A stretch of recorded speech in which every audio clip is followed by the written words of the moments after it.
I'm just asking the most powerful leaders in the world, secular, worldly leaders and religious so-called leaders. Even if you don't understand about karma, even if you read the Bibles and the sutras,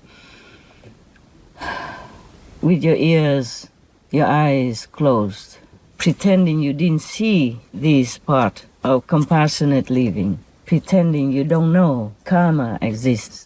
But you must know, if you have been treated the way you treat others, how would you feel? How would you feel if you are a harmless, helpless baby in the womb and being torn into pieces by abortion medicine, or dug out piece by piece by medical instruments, or having agonizing pain because of killing pills, abortion pills? How would you feel? Wouldn't you feel terrified and pain? I cannot describe it. You know it. Just put yourself in the fetus, the baby's position. Then you know it. A woman in the United Kingdom has filed a lawsuit asking that abortion businesses be required to inform women their preborn babies are capable of feeling pain while being aborted. The woman, Anna Marie Tudor, says if she had known her unborn baby she aborted at 23 weeks could feel pain, she would not have chosen abortion.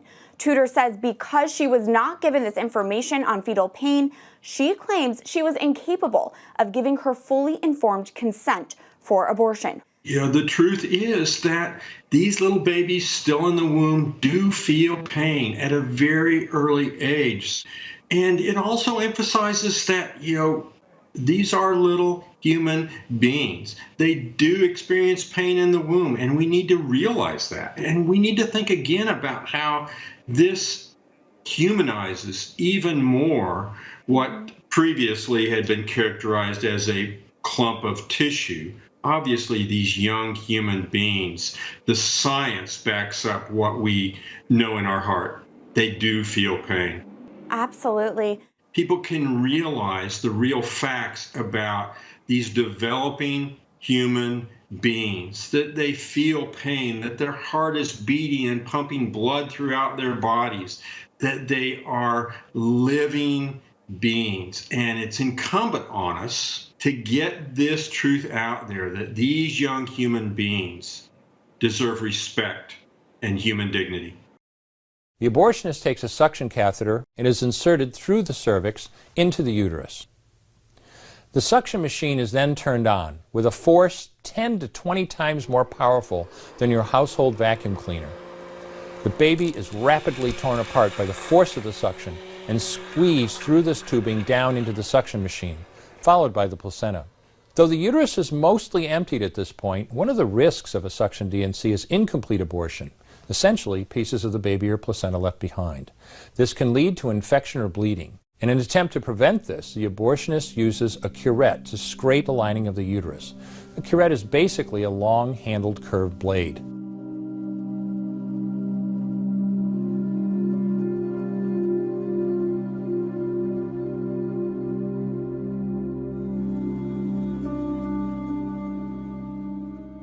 Second trimester D&E abortions performed between roughly 14 and 24 weeks of gestation.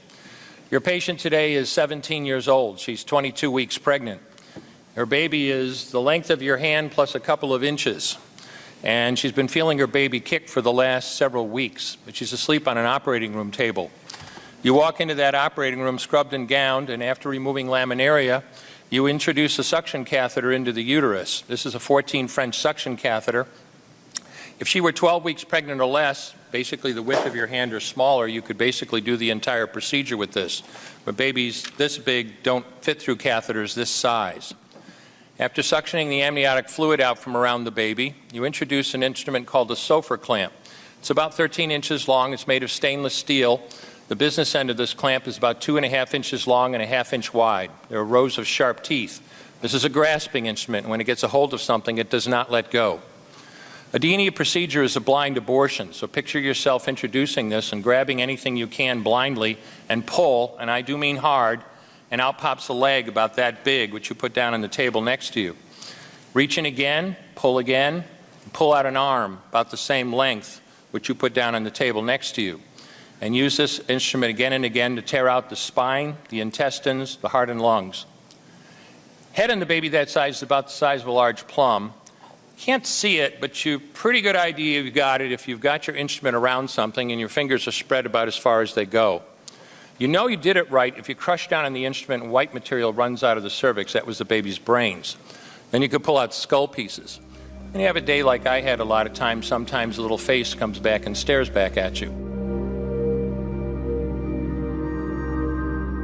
Late-term abortions sometimes resulted in babies being aborted alive, and if they were aborted alive, they were allowed to die without any medical intervention whatsoever.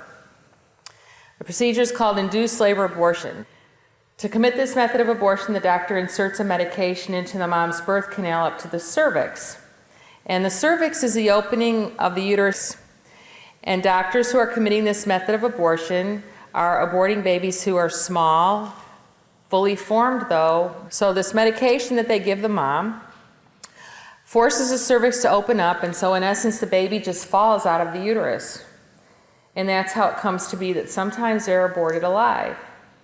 Saline infusion abortion involves injecting a toxic salt solution into the amniotic fluid surrounding the preborn child. The intent of that toxic salt solution is to scald the child to death from the outside in. For days, I soaked in that toxic salt solution, and on the 5th day of the procedure, my biological mother, who was a 19-year-old college student, delivered me after her labor was induced. My life was intended to be ended by that abortion. This method of abortion burns the baby inside and out, blinding and suffocating the child, who is then born dead, usually within 24 hours, and there should be a photo. Yes.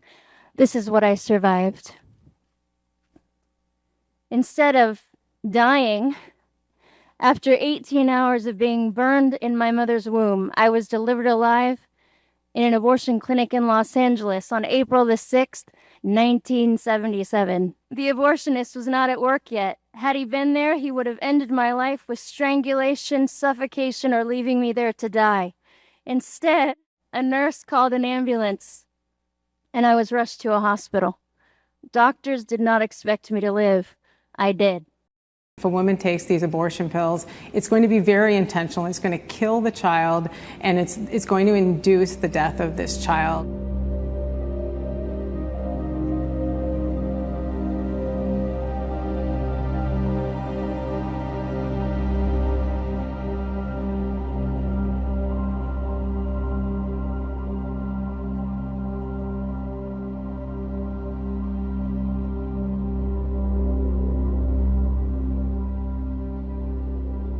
etc. And if you are shot by guns, the bullets pierce you everywhere and you die without anything to help you, and then you go straight to hell, how would you feel? How would you feel? And all the religious people, holy, this and reverend that, people worship you. People trust that you know God more than they do, if you're holier than them. And daily, you quietly support this kind of murder. A young human being has no chance to even see the sun and has to be murdered in such a wicked, utmost cruel way like that. You support it by being silent. You support it even by saying that you should forgive these abortion acts. Forgive them, so they can continue to go to the church, give you more money, and make your church crowded so that you feel proud. And then they can do it again because it's so easy to be forgiven. Just go to you, confess it, give some money, and the sin is done, bought. With the signing of this letter, Pope Francis has allowed all priests to absolve the faithful of the, quote, grave sin of abortion. In a letter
Is God kind of a bribery? Is heaven a kind of a blackmailing system? Huh? Are you worshiping God, glorifying heaven, or are you blackening God's name or darkening the glory of heaven? Ask yourself, what should you do?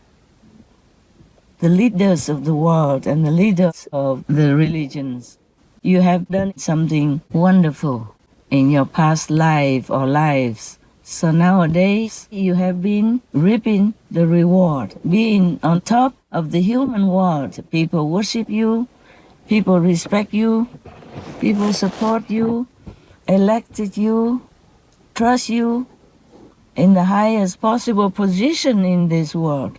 You should continue to do more virtuous deeds, preach more holy doctrine, bring people closer to God, and earn much and much more merit than any physical position, any physical reward could give you.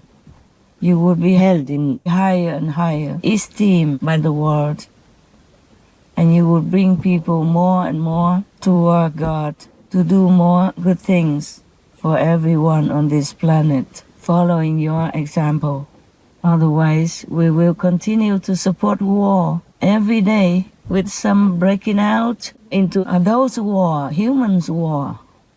Not just humans, adults together, but humans against little babies in the womb, against little sheep, baby sheep, or baby cows, and little fish in the sea, little wild monkeys in the forest.